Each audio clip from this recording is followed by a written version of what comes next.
Mike is fined $2 for today's guest list. Right off the start of the show, Lily Allen is going to be on with us. He tells me she is very popular and that I'm very old, that I would know these things if I knew anything about music. And Mike Shinoda, this is Lincoln Park right here, that I know.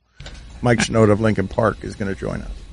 Actually, I'm not sure Lily Allen's popular here in the United States. I know she's hugely popular in Europe, in the UK. She's got 5.9 million followers on Twitter. She was a musical guest on SNL a few years ago. She's a fun interview, right? She's super fun, really engaging personality, has a really funny beef going on with Piers Morgan on Twitter right now. But I'm not sure how well known she is in the States, so hopefully we turn people on to a fun character and a decent musician. So we're doing a weird show after the finals are now over. We watched the game last night. Everyone here is somewhere between defeated and broken. Mike's hair has never looked this bad. He takes great pride in his hair. He aged between yesterday. Yesterday he left the studio and he was Mike Ryan, kind of looked like Aaron Rodgers. Today he came in, he looked like Zaz. That's how it happened. I don't know. It's not a bad compliment. Very handsome man. I kind of want to look in the mirror and I say, you know, the guy over there? Awesome. Do you? How does Limited Phase feel about the win last night for the Golden State Warriors? Oh, let me tell you something. This Kevin Durant, I mean, he is good. This Kevin Durant, he is a good basketball player. That's a good team. He was your boy. He was your boy last night. Kevin Durant, he was your boy. Stugotz is out doing Golic and Wingo because, not surprisingly, Stugotz was the star of the show last night. I went through some of the hashtag Batard watch party that you found on Twitter, and Stugotz, more than anything, what people notice, and this is a funny thing about television, is just how much does Stugotz eat? Like the recurring theme of every time he was just shoveling M&Ms and pizza, and at one point a bowl of croutons and soup that made the studio smell bad. Chicken soup. He was so foul. He never stopped eating at any point during the show.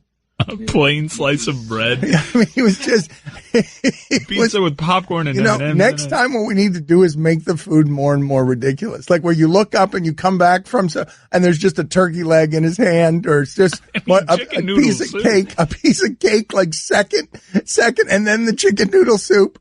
We could have brought him a foot of an elephant, and I still wouldn't have thought that would have been as random as eating chicken noodle soup out of a paper plate. We prepared for him a bowl of paper that we were just going to take in and see if he ate it. But then, the game got good. Oh, he would have done it too. He was in the zone. He was the star last night, as he always is. He really would have eaten anything. Like, I don't know where we could have gone with that. $2.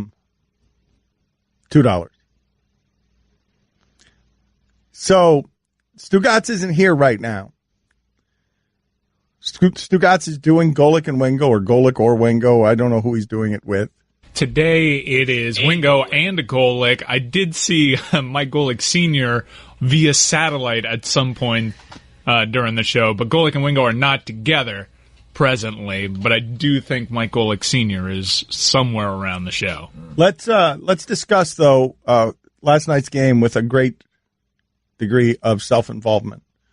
We are all exhausted. We worked 8 hours of radio yesterday just on air, and our production team worked a lot more than that. And the big payoff was Chris in a cheerleading outfit. Clearly. No, Roy. You in a Speedo emerging from the water like, is it Daniel Craig? Yep. Daniel Craig, the most recent Bond.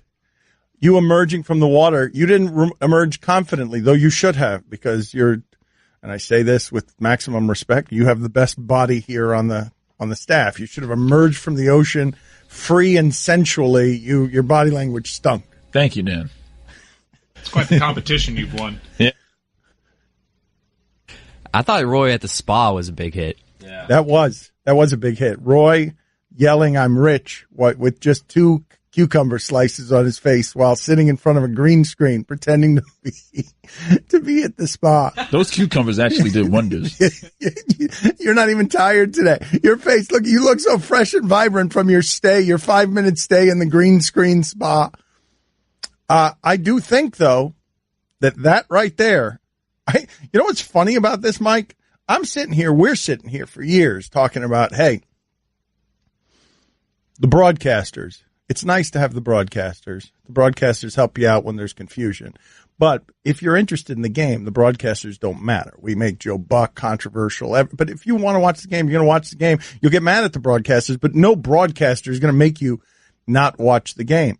But what you saw last night, where we went 4 hours commercial free, or 3 hours commercial free, however long it was, where all the breaks in action on the television weren't actually breaks in action for anyone who was using the multiple stimuli of, I need my iPad, I need more. I got to be watching this game and watching something else. They allowed us to fill the lulls, and we've been talking here for a while about what does the future of broadcasting look like now that ESPN has bought everything. Now that ESPN has bought everything, how do you give the consumer something different? Mike, when ESPN gets into the ESPN Plus game, that's the reason they're doing it, so that they could start doing that kind of programming, that kind of original content in a new age of technology. When Disney gets involved as a late arriver on ESPN Plus, they're not going to late arrive with no plan and no money. Yeah, a lot of people are sort of confused by the launch. You know what? I'll admit it.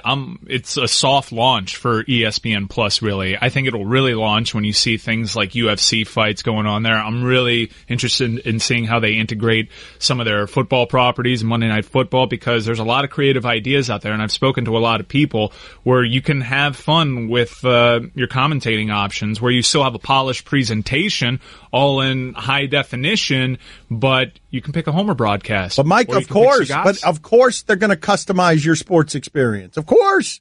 They're going to make it a menu. They're going to make it a menu for every game. Here are your 10 options. You could watch a referee room. You could watch, they've bought all of sports. They bought everything in sports. They bought all the live program with the understanding, hey, people are accessing as fast as they can and as quick as they can this stuff on demand. The only thing out there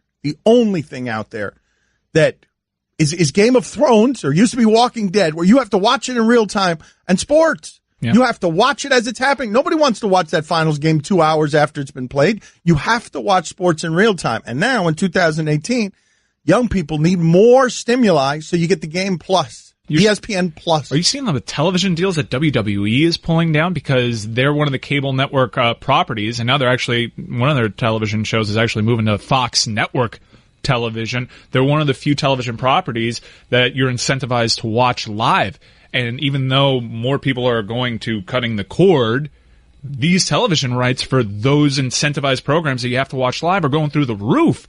The entire industry is going down. Their rights fees are going up. Yeah, well, that's how Disney and ESPN evolved. That's how you have to. That's why it hasn't even been government approved yet, right? But the last big purchase made by Disney on behalf of ESPN was Fox. Correct? $50 billion? Yeah, well, certain parts of the Fox. Most of it. The valuable part. Yeah. And the parts that aren't bailiff. Right. And the more that I'm reading about it, that's going to be taking a while, I imagine. There's still a Comcast element and whatnot. And then there's this whole arbitrary thing of the government saying, okay, you can't have, Fox Sports Northwest. That has to go to Comcast. I just can't believe, Mike, that they're allowing our crap to be near what is the future of broadcasting, because all they're doing is testing now. They're just experimenting with what's going to draw audience, what kind of silliness is going to get people there. And I've been saying for years, Mike, why does ESPN not have a Colbert personality? And I've come to realize that we do. He sits next to me every day. Are you saying that the future of broadcasting is eating chicken noodle soup? I'm saying the future of broadcasting is Stugotz, period. Not comma, not semicolon. The future of sports lies in the hands of sports media, lies in the hands of Stugotz. Sports consumption, sports entertainment. Stugotz, we all spackled around the Colbert character last night, who would not stop eating and would not stop spouting. And what happened to Amin El-Hassan? Oh, my gosh. You thinking what I'm thinking? Time to start renegotiating? Yeah. Future here. What happened to Amin? Man, what a rough one. You know, being responsible for that much content is hard. You would think if you're a third or fourth voice, the burden would be lifted some. But it was too much to handle for Amin last night, and he was punished severely for it. For me, it was hard to concentrate on the game, specifically. With everything going on, it was like... Well, you guys were also watching the Marlins game. That's true. Oh, Brindizzo, baby. Oh. Big game for Brindizzo yesterday, Danny.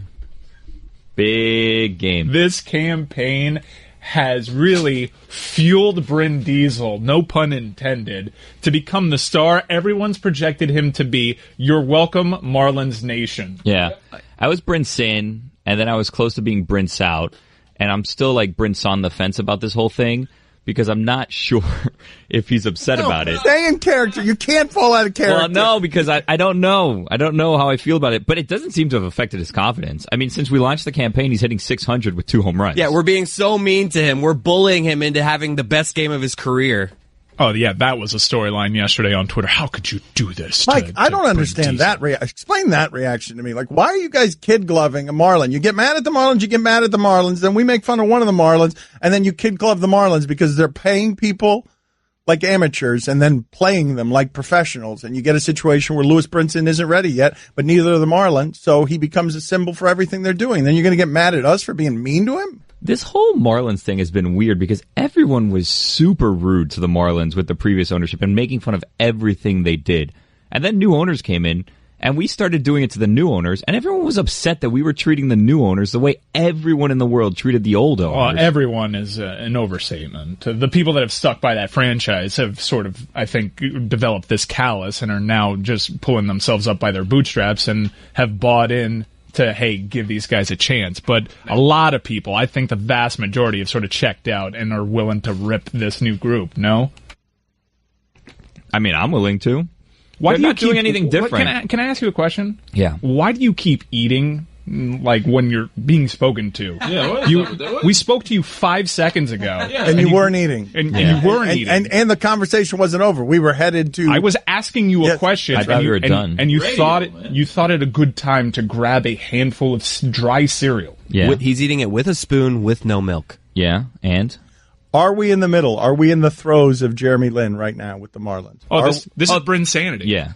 Washing my nose, oh yeah. I'm a shower curtain, and I do one thing. Keep water from leaking everywhere. So you see why I feel useless compared to Geico, who does so much more. Like, not only could Geico save you money, but they've been around for over 75 years. And they give you 24/7 access online, over the phone, or on the Geico app. And they've got a 97% customer satisfaction rating. They do all this while I have to listen to this chucklehead. Oh, good, he stopped. Washing my toes. Oh, great, an encore. Geico. Expect great savings and a whole lot more. Don Batard. This is quintessential Stugotz. Hobnobbing with people in Utah. What's the most ambiguous general sentence I could give these Utah fans? I got it. If Rudy Gobert can stay healthy, you guys are on to something. And that's not the quintessential Stugotz part. This is 5 months later. Told you so. Stugotz. That is quintessential Stugotz, man. Just give them a sentence that doesn't mean anything and then make sure to keep tabs on it so 6 months later you can say you were right about something. Even though what you originally said wasn't right or wrong, it's just a sentence. This is the Dan Le Batard Show with the Stugotz on the ticket. This is interesting what's happening here on the text machine. Guillermo's decided, Guillermo's a decent human being. He's got a good heart. He's incredibly neurotic. And so Guillermo has a lot of guilt out of nowhere because he can't enjoy anything. He got a campaign started for Lewis Brinson for the All-Star game that went national. That's Billy's first real taste of an idea of his becoming something that went national, that people were talking about nationally. And so he immediately felt remorse.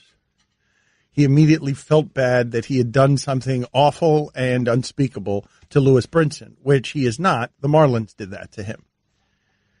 The number of people writing in, he's a local kid, he's 12 years old. Don't make him a professional. Don't make him a major league player if he is not up to major league standards, if he's not someone who's ready for the big leagues, don't tell us to not treat him like a big leaguer just because you made him a big leaguer. Well, I was also feeling remorse until I realized, wait a minute, I don't know if this actually bothers Lewis Brinson or not. That's what would bother me. Like, if he's affected by this, I would feel some guilt and remorse. No, but what bothers him is that there's confidence. Look, man, this ecosystem will weed him out without your help. Like, if he's not strong enough to overcome that, he'll be gone soon enough. He won't play up there. Like, that's the way that one works. So he might as well get it out of his system now. He can either handle it or he won't play in the big leagues as a career. Because the idea that Billy Gill could knock him off his center, like, honestly, what do you think Max Scherzer's going to do to him? If Billy Gill can knock him off his center by asking him to please be in an all-star game as a joke. You'll never best case scenario is that Lewis Brinson, local kid, is strong enough to overcome the doubters and be in an all-star game because that bum, that idiot, Billy Gill, who doesn't think postseason numbers should count with regular season numbers in baseball. That bum Billy Gill once ripped him as somebody, as you are a doubter. You are a public doubter. I'm a supporter. I'm trying to get him into the All-Star game. I don't know what this doubt is about. I'm supporting him. And, by the way, I don't know what I was going to say. I'm just going to give you $2. Well, it's going to be that kind of day for everybody today, I think.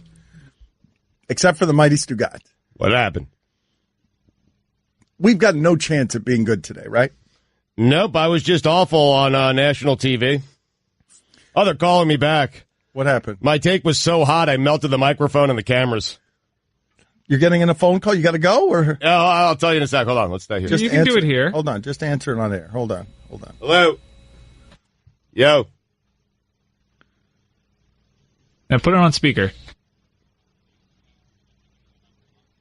They want to call me in 5 minutes. Is that okay, Dan? They want to know what's going on with the gel in my hair. Finish my Steve Kerr take that melted the microphone. Dan says that's fine. That's okay. We're good. No, he's got a live read. Oh, I got a live read. Hold on. This is tough. Hold on. You want to do your live read now? Do it now. Go ahead and do your live read now. Just call me when you're ready, okay? We'll talk to you soon. We're getting so big time by Stugotz. Yeah. Such a star. I love that Stugotz is big time. I love that he's got Golic and Wingo needs him back. He's got to come in here to grab a couple of dollars, a couple of shekels. Go ahead, read the live spot now, and then run back out there and do Golic and Wingo. I'd love it. Like that. Wingo, that's a fun. Not Window. Is it? Yeah. I thought you said Golic and Dwindle. I think you said Window. Well, no, but I thought Window was the replacement because Wingo's never there. There is a Golic there today. It's just not Mike Golic Sr. It's Golic Jr. They spread out the appearances of the family? Yes. They'll call me back. It's okay. Let's all right, you want me to read the spot right now? Just do your live spot, yeah. All right, Lauderdale BMW, guys. Been doing business with them for 15 years. 15 years now with Lauderdale BMW. Goes without saying that I love the cars, but it's the people that keep me coming back. Ken, who runs the entire dealership, Floyd and Kevin. Those guys are fantastic. Floyd in sales, Kevin in service, Wes in service, guys. And I have great news for you. They have a brand new dealership, which means great deals on incredible new and used BMW. So if you want certified pre-owned, no problem. And get this right now. They have the amazing 2018 X2 for just $469 a month. That's right, $469 a month. Now, nice. I don't have to tell you about BMWs, one of the most popular brands in the world, but I do have to tell you that Lauderdale BMW takes the car buying experience to a whole new level. So if you're in the market for a BMW, you really need to stop by the new BMW of Fort Lauderdale. Proud member of the Holman Automotive family. It's on Federal, couple blocks south of Davie Boulevard, and they have a sister dealership in Pembroke Pines, if that works better for you. Stugotz, if you weren't with us earlier, and Stugotz was not, Stugotz was the star of last night, as he always is. And it was fun to watch him work, to just relentlessly be himself at every turn. We all marveled at the glory that was the mighty Stugotz. But Mike, am I remembering his call of the dagger incorrectly? Because I thought he punctuated his evening with the dismount by as soon as Kevin Durant hits one from 400 feet away. What a shot, man. Stugotz did not say what a shot. Oh. He said that doesn't count. That didn't happen. Oh, did it? It's because in my personal record book, he's not allowed to win the championship. Yeah. So even while winning the championship with that shot, even with a shot that wins the championship, yeah, that doesn't count. Nope. Yeah, nothing counts. Anything he does in that jersey with those teammates does not count. Listen, I can marvel at it. I know how great of a player he is, but unfortunately, none of it counts. For me. For others, it might count, but for me, it simply does not count. None of it. And you're saying it won a championship. I don't know what you're talking. I won a championship for Steph Curry. He didn't win a championship for Kevin Durant. I mean, congratulations to Steph, Klay Thompson, Draymond Green, all the guys. JaVale, congratulations. Yeah, JaVale, let's see, he pitched in last night. Big game for JaVale. I mean, Durant pitched in too. Yeah, he did, but it doesn't count for him. I mean, that's the deal. You can't join an all-time great team and expect me to give you championships. They already won before he got there. It's absurd. I've given this take 7 times this morning. Just this morning. You're making the tours. I mean, So wait a minute. So if Wingo and Golic want you back because that's the fire you set to their microphones where you're like, that doesn't count. None of this counts. No. Durant does not have a record. Does not have a championship. They were playing another hit off my greatest hits album. I already got through the Durant one. I did it twice, by the way. And then they asked me about Steve Kerr, easiest job in sports. That's what melted the microphones. Because we assign these attributes to this guy. I mean, seriously, he's a basketball genius and knows more than the rest of us. So what has he ever done? Plays with David Robinson, Michael Jordan, and coaches a team that was already on its path to becoming an all-time great team. And all of a sudden, Steve Kerr's the greatest coach we've ever seen. Get out of here. In fact, I'm thinking about taking his championships away. Oh, look who's here. Oh, no. Look who's here. The plague bum. Mike, what happened to Amin last night? What happened? Amin was a unmitigated disaster that none of us could explain, and now he's stumbled in smelling like God knows what, because South Beach, the ocean climbs up and grabs him. The ocean of liquor comes up and grabs him. I left him at a bar last night. Golic and Wingo are calling. I'll be back. All right, I'll talk to Amin for a while. Maybe we'll hyper-examine what the hell happened to him yesterday. Go do Golic and Wingo. Go do their job for them. Unbelievable, man. It's not enough that Stugotz has to do the job of everybody around here. He's got to go do Golic and Wingo's job, too. Amin didn't do anybody's job last night. This is his dream. That's Stugotz's dream, right? Every show, that he's got a little bit in every show, right? Because he doesn't want to actually do the show. That's too much work. But if he can, call me here, put me on a hit there, this is his dream. You're right. He is living the dream right now. No, actually, I take that back. His dream is for them to set up one of those TVU units at his house. And then... Yeah, he doesn't want to drive in. Just from the golf course, back to the house, back to the golf course. Well, this is why he's such a monster, though. He drove from Parkland to here. Then after the show, he drove back to Parkland. Then he drove back Parkland to here. So what is that? That's more than 2 hours of driving time in the middle of his day. He went home in the middle of his day, and he was thinking about going home last night, which is the way that he should have gone, because the morning, what we would get from him after that driving and that day would be so bad. That it would be good. No, of course, that's the secret. Of course, that is the secret. Golic and Wingo is using Stugotz for content. They're taking him seriously out there when he says that whatever he's saying. Whatever he's saying, after working 8 hours yesterday of just blowing hot gas into a microphone. Also, I realize how he comes upon all his takes now, because he can say he was watching the game, but really that's just for, to get the high notes of what kind of happened that everyone's going to be talking about. But the thing that you asked me what happened last night is I didn't watch the game. Yeah. And you kept asking me you were just on the spot. All right, what's going on? What's some analysis? I have no idea. I don't even know who's on the floor. We flew you in, but we flew you in to, we flew you in to analyze the game. That's why you're here, because you're here because we don't have enough of the astute basketball analysis that you would have. We flew you in to only watch the game. You didn't even do that. But here's the thing. I don't know if you saw, once you're in the penalty box, what you actually see as the game.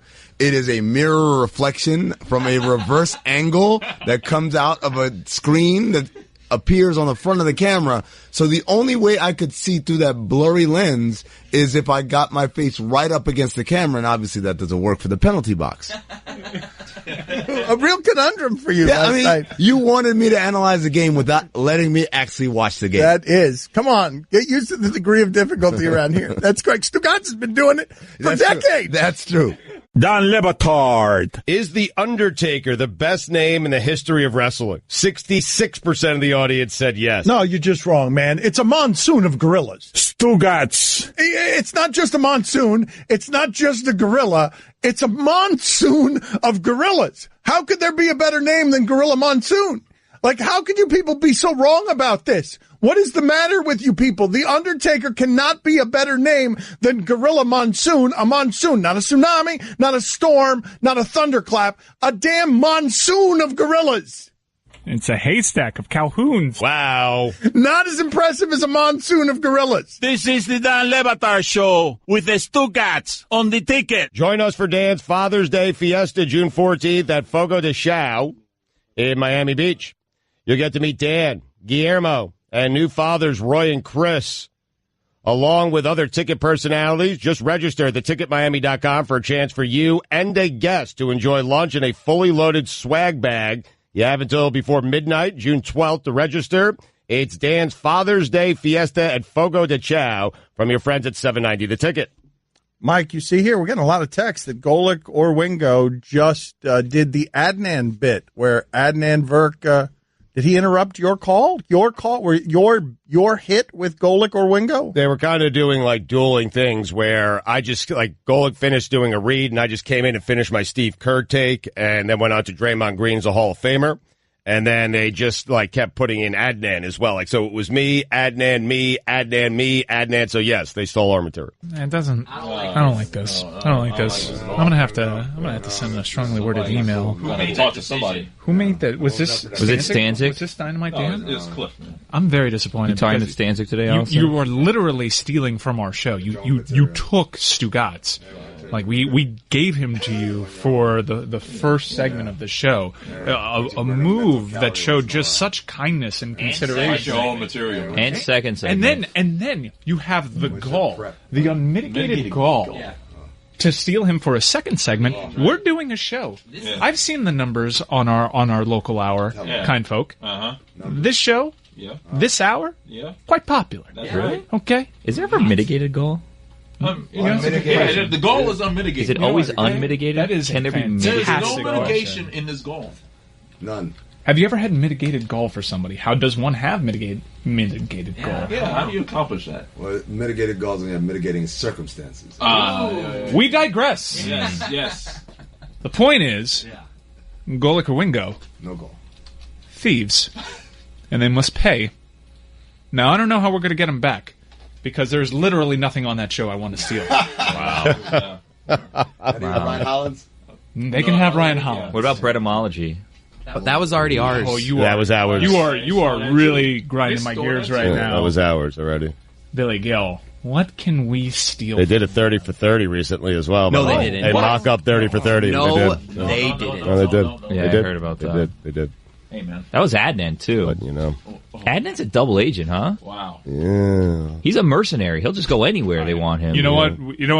Adnan's absolutely culpable here. And tell you what, I don't know how he's found a way to sneak onto our show, but I am going to work overtime with our engineers and make sure that portal is closed. Not today. Boy. Today, That wasn't a on the boy. show. That a He boy. is never coming on this show ever again. Lifetime ban. Lifetime ban. Unless Dan's not here and I want to do a segment with him. Of course. Right. Or two. Yeah, maybe two. Yeah. Baseball, movies, Canada. Yeah. Canada. And then you'll never actually go to calls because we're just chumming up with him for 8 minutes. The calls are just there to feed my ego. I mean, What can we steal? These scoundrels. These rabble-rousers. What do you think they do? They sit around, they watch this show, and then they say, hey, that's a pretty cool idea. Put that on the list. Yep. That's exactly what happens. Yeah. Their post-show meeting is listening to our show. Yep. Now, I don't want to throw off a bomb in the middle of this, but are their producers more highly compensated than you guys? Because then that would be the ultimate insult. They're making all the money to steal ideas from you guys. This is a very touchy subject. Yeah. Do you even know the answer? Like, I don't want. No. On the record, no. Oh, wow. No. On the record. No. Here's what I'll tell you. But off the record. That time slot for ESPN Radio is what's known as the Cadillac, and it is still treated as such. even though this show, directly following it, is the biggest show in the medium in the history of the universe in perpetuity. Yeah. That means there hasn't been a bigger show before. Certainly isn't a bigger show now. And there will never be a bigger show. And it's about high time. It is high time that we start getting treated as such. That's right. And you don't treat us as such by taking our host to breathe life into your lifeless segment. That's our name, man. They did make us a part of the NBA Finals last time. Yeah, well, you know what? I heard want more? That caught a lot of people by surprise. Oh. Really? A lot. I got a text message from a corporate babysitter that'll remain nameless, but he has a British accent, asking me who approved this. I, honest to God, didn't have the answer. I think we just did that. Like we just decided we were going to do it. I enjoyed it. Of course you did. Well, I'm just saying, no, it was fun. It was fun to do that with our audience. Seriously. What does mitigated mean? I don't know. That means unmitigated. It's like unparalleled for sure. The brash gall, right? Is that what it means? Mitigated means like, okay, there's something to explain. It can be explained. Okay. Right? Mitigating circumstances. Why did Stugotz do that? Well, he was under mitigating circumstances. Okay. Oh, well, it's not really his fault. Right. So it's mitigating circumstances. We're definitely the biggest show in the world. Yes. Right? Yeah, there you go. That's it. Because it can be easily explained? It's a hell of a Rubicon. Yeah. One hell of a Rubicon. Does anyone use unmitigated unless it's connected to disaster? Gall. The unmitigated gall. Mike, can I go to the bathroom? Or else there'll be an unmitigated disaster in the studio right now. You want to miss a third segment? I mean, I'll stay. I'm just telling you that, you Is saw it what one or two? Mike, what, you think I'd be asking if it was anything other than a 2? I mean, did you see what he ate last night? We all saw this coming. I'm hurting. I'm hurting. You know what? Go. You earned it, buddy. I'll stay. No. You sure? Yeah. Because it's bad. No, man, go 2. Okay. Please. You know the morning doesn't start without a 2. Exactly. My morning hasn't started yet. Yep. Just like this series. The NBA Finals. No, it did. It finally started last night. Road team 1. You're tired. Yeah, I know. I'll be in the bathroom if you guys need me. Thanks. Call us from there. Why don't you call us from there? Yeah. We'll do the show from there. Okay. And then watch him Golic and Wingo do it tomorrow. You are. That's what we should. That's what you guys should do. Start having bad ideas just to see if they'll copy them. Why? I don't want anything to do with this show anymore. You know, one of my I will reveal this over the air. Oh. One of my corporate goals was give love to Golic and Wingo. Pump it up. This is an important show for the network, and I've been playing ball. I've been leasing out my co-host left and right. Been turning a blind eye as they steal our content. And now, you know what? Guess who's going to get a bad employee review? Me. Because I'm sick of this show. Oh. Burn it all down. Burn it all down. Well, do we want to talk about a show that makes us happy instead? Yeah. High Noon. High Noon. Yes. High Noon. A little different day 2. Yeah. Day 2. We were talking about this yesterday. They removed that bed of music from underneath the A block, and some of us like that, and some of us like me. I'm kind of upset. I really enjoyed that music. And for them to take it away was 18 minutes of a beat. I saw some tweets saying this kind of feels like a stress test. Oh, but it's awesome. You didn't think that was awesome? I liked it. Ratcheted the tension, even because they're not. Here's the thing: on a regular sports talk show, the tension is blah blah blah blah. No, you're wrong. Blah blah blah blah. But because they're not really doing that, if you didn't have that music to build the tension, it's just two guys talking. Well, that was the theory, actually. The theory that he noticed that is discerning, because their theory on that was what he's saying, which is Pablo and Bomani are going to agree a lot. Let's put some music on it. But the producer of that show, Eric Rideholm, and I don't know a lot of people who do this, he did it with Highly Questionable, too. He had a certain idea for how he wanted it done, and then the first day the reaction was bad enough to something that he goes in and he makes all of the changes based on what seems to be something like consensus criticism on an issue. Our show was edited entirely differently with a new model of editing machine that had never been looked at in the business before. It was pioneering, and the jump cuts that he was doing were so annoying to people on the first day that he scrapped the whole pioneering. But model. you don't give it a good week, a day. He bolted on things. My brother's art means a lot to me. The intro to the show was my brother's art for 30 seconds. He saw quickly that there was a drop between whatever was before us and our lead-in, so he wanted to get to the show faster. Boom, there goes my brother's art. It's a 5-second lead-in. Like, he is a very quick actor when things don't start correctly. Yeah, he actually softened the jump cuts. It's amazing if you ever watch back. I remember that first episode of Highly Questionable like it was yesterday. Totally different show than it is now. And he didn't quite give in totally to just cutting off the jump cuts. He tried softening it a bit, and then ultimately it just went away. But there's a lesson there, man. That dude who created PTI and all these shows, that dude comes from the finance world where he was outsmarting the game, and then he made a career change in his early 30s where he's like, nah, I want to go do something that's more fun than just making money. And then he pours himself into things like that. You know how rare that leadership is? Something is your idea. You're proud of it. It's rejected on the first day by a lot of people. The natural reaction is a means, which is fight it. No, I'm good enough. The natural reaction is to fight it, but there's real strength in just bolting on whatever your idea was after the first day.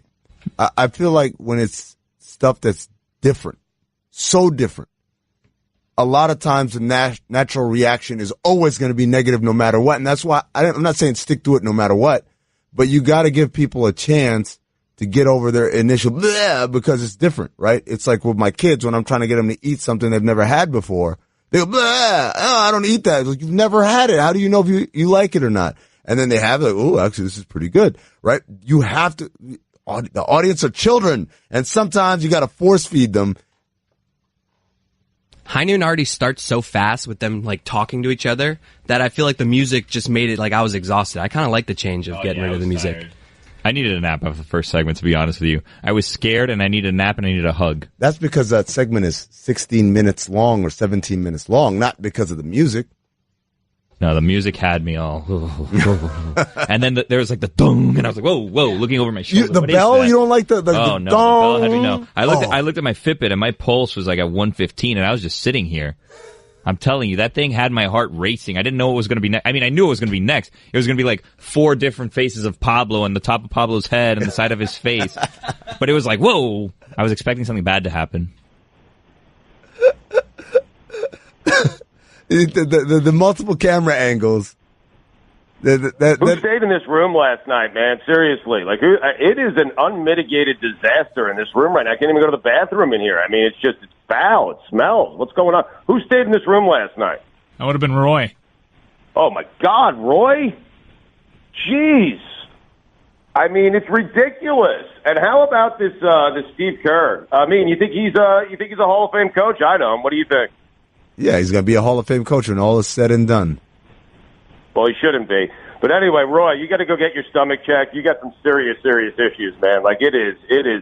I'm leaving. I'm going to go find somewhere else to go to the bathroom. I'll call you from the next bathroom. I thought the music might have been taken away from the point.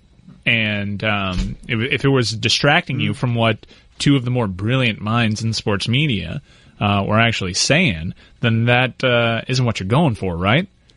I guess I see that point. Also, the music was similar throughout. 18 minutes is a long time to hear pretty much the same track. Well, you and your discerning production eye, what stood out to you about this show? Production-wise, Production-wise, it looked incredible. Mm-hmm. That it looks different than any show on ESPN, which is, I'm sure, what everybody going into a studio show, which is how do you make an ESPN studio show look different? Because we kind of have that CBS film, and that all our shows kind of have the same aesthetic. They're all lit the same way. Mm-hmm. This looked like it was shot in 70 millimeter. It looked incredible. It looked like it was something out of Lucasfilms. The frames per second being used is different from the standard that we use on all of our other shows. It just looked super clean. And the subtlety of using, a white letterbox as opposed to a standard letterbox, or even going letterbox entirely. It's just such a clean format. Switching the camera angles, even though it's a way to keep something exciting when it's really just two guys at a table talking, conversing, and not arguing because they need to do something to spruce that up. PTI has two guys disagreeing. First Take has two guys disagreeing. So oftentimes they're getting loud while they're disagreeing. And that's enough to hold a captive audience. But if you have two people that sort of approach it differently, like Pablo and Bomani do, you're going to find a lot of common ground. And you're not going to find a lot of screaming. So how do you dress that up? How do you make that interesting? How do you feed that sort of need for stimuli? And I think they found a way to do it aesthetically. The genius of it is this is the problem. I'm going to show my age. Dan always talks about us getting old and crusty. I'm old and crusty. It's shot like a spaghetti western. Like all of those elements, the letterbox, the them facing off, kind of not looking to the camera, but looking at each other. The different angles in the same screen. In one screen, you have 4 different angles. That's all like in Ennio Morricone movies from the late 60s and 70s. And I won't lie, you know, I have Pablo will tell you this because I say it to him and he always laughs. He thinks I'm very egotistical when I say this. The measure for me of being impressed is if I think of something, if I see something I could have never thought of in a million years, right? So, PTI is the most successful sports television program ever created, right? But, and I know the rundown was revolutionary and all that, but at the end of the day, if you say, hey, we're going to have a show with 2 guys and they're going to argue and we'll show what the topics are, I'm like, okay, that kind of makes sense. But the idea of shooting it like a spaghetti western, and it's a live show, it blew my mind. That's, to me, that's the most genius thing I've ever seen in my life in terms of production. Dude, from the jump, that open, I was like, okay, so I guess they're going to tape an open every day where it's them talking about a pop culture thing. And then the open transition to, oh man, this is a live open. How did they do that? Yeah, a sports studio show that pays homage to spaghetti westerns. That's something I'm interested in, and it's certainly not something I expected. And that's what also they were trying to do with the soundtrack because it was heavily influenced by Western. Didn't quite get the spaghetti Western feel. I'm going to pay $2 on that because the scores on those things are legendary, and you know a spaghetti Western score when you hear it. Oh, yeah. And that was not a spaghetti Western score. Not even close. In fact, if they want to do spaghetti Western score, I'm cool with them going 18 minutes on that. But it's the incapability to do a true spaghetti Western score that really had my gears grinding. You got to modernize it. Yes. Well, no, you don't. Those are timeless. Yep. Shut your mouth.